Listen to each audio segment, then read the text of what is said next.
Hello guys, welcome back to my channel. सबसे पहले मेरे तरफ से आप सबको राधे राधे। आज मैं अपने चैनल पर जो गीत लेकर आई हूँ, लड़का परिछावन गीत दूल्हा दामाद का, जो आंगन में आते हैं उस टाइम हम लोग गाते हैं, वो गीत है भोजपुरी में। बहुत ही अच्छा है, बहुत ही प्यारा है। आप लोग लास्ट तक देखिएगा, बहुत ही अच्छा लगता है। हम तो इसे पूछला दूल्हा सुंदर दूल्हा, हम तो इसे पूछला दूल्हा सुंदर दूल्हा, मम्मी को काहे नहीं लायो आहो लाला, मम्मी को काहे नहीं लायो आहो लाला,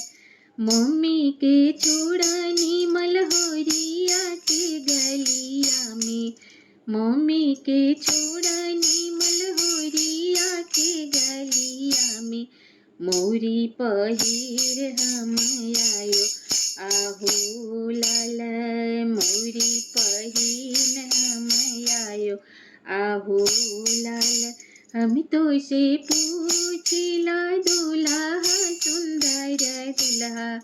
हम तो से पूछला दूल्हा सुंदर दूल्हा,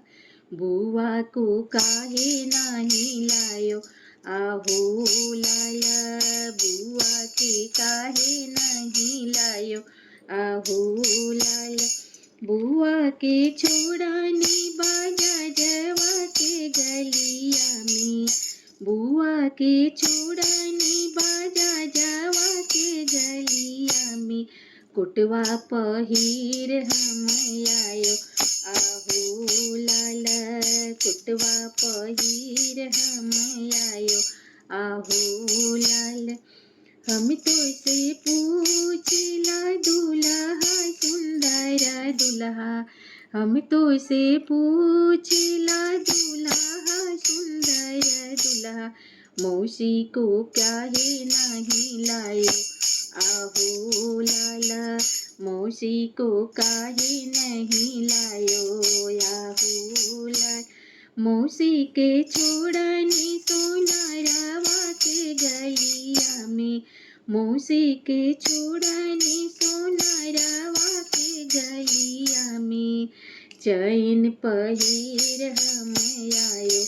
आहो लाला, ब्रासलेट पहिर हम आयो आहो लाला, मौसी के छोड़नी सोनारवा के गलिया में, अंगूठी पहिर हम आयो आहो लाला, अंगूठी पहिर हम आयो आहो लाला, हम तो से पूछला दूल्हा सुंदर दूल्हा, हम तो से पूछला दूल्हा सुंदर दूल्हा, दीदी को काहे नहीं लायो आहो लाला, दीदी के काहे नहीं लायो आहो लाला, दीदी के छोड़नी, दीदी के छोड़नी हम मोचिया के गलिया जी, दीदी के छोड़नी हम मोचिया के गलिया जी, जूता पहिर हम आयो आहो लाला, जूता पहिर हम आयो आहो लाला, हम तो से पूछला दूल्हा सुंदर दूल्हा, हम तो से पूछला दूल्हा सुंदर दूल्हा, मामी को काहे नहीं लायो आहो लाला, मामी को काहे नहीं लायो आहो लाला, मामी के छोड़नी पटहेरावा के गलिया में, मामी के छोड़नी हम पंडित जी के गलिया में,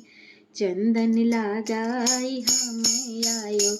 आहो लाला, काजल लगाई हम आयो आहो लाला, काजल लगाई हम आयो आहो लाला। अगर मेरा ये